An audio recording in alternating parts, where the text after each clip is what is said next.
Hello, HATMAN here, and I've got some thoughts that I've just jotted down earlier today that, again, you might listen to and you might watch.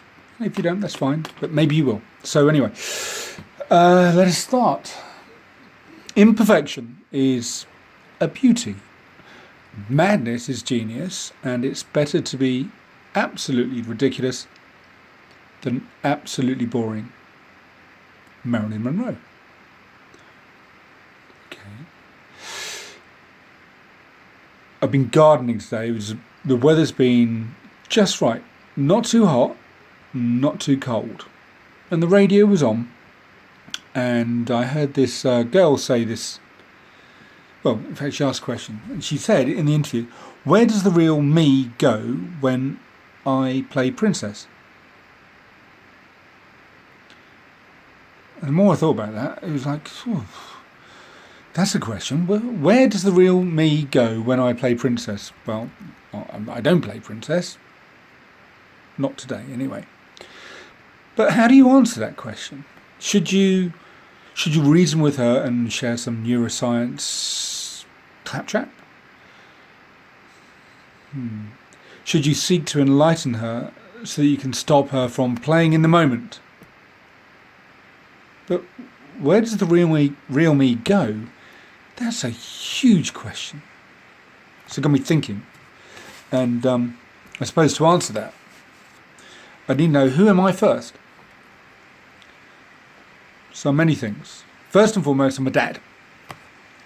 I'm also a brother, a son, a friend, a confidant, a neighbour, a colleague, a mate, an explorer, a bon vivant, thank you, Bear, a cousin, a nephew, a teammate, a comedian, a chameleon, a wizard, a reader, a thinker, a best friend. Blimey, how far can this list go? But who am I at this moment right now? What role are you playing now? Lover? Parent? Friend? Are you a prince? Maybe a princess? Where does the real you go when you play? Just think about it. How much time do we spend keeping ourselves away from all that we're doing? The ego, whatever it is. Where do we go? In recent months, as you know, we've lost many performers. And one of those a few years back, Peter Sellers, an actor, a British comedian, he died. Now his last movie was with Shirley MacLaine. It was called Being There. It's extraordinary. It's really good. He plays a character of somebody called Chancey. Now Chancey starts in the film as a boy growing up in a house, and all he does in the house is work in the garden. He never leaves the house, and his routine is set. And he adheres to the routine diligently. He gets up, he washes, he combs his hair, he then gets dressed, and then he'll go and work in the garden with the gardener all day, every day. And over the years, he learns and learns about the garden. That's all he learns.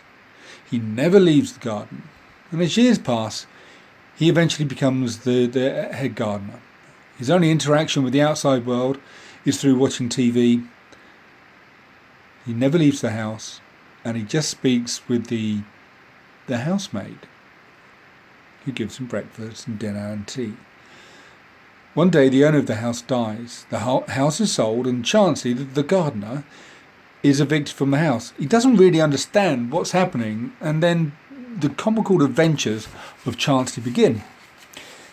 One thing leads to another, and he ends up at the home of one of the richest men in the USA, and they become really good friends.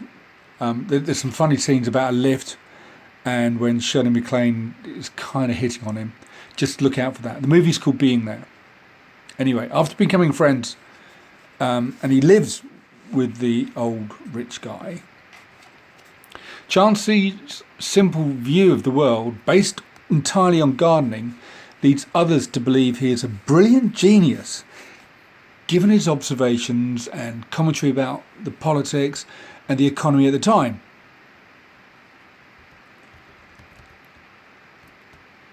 The old man dies, and at the funeral, Chancey takes a stroll around the lake. Then he walks on top of the water into the middle of the lake. Credits come and the film ends. First time I watched it, I had no, what was this? And the more I thought about this, was Chancey an angel? It's not clear, but in every scene, Chancey is absolutely there, right now. His real me is involved in every aspect of his life. He is being there. Now, in my life, I used to take on certain roles, and I know my real self was always somewhere else. I probably missed many wonderful times simply by not being there. How about you? How about inviting the real you to every glorious part of your extraordinary life? Every single part of your life? Imagine that. Imagine. It's quite simple once you try. You might have heard that before. Spring passes and one remembers one's innocence.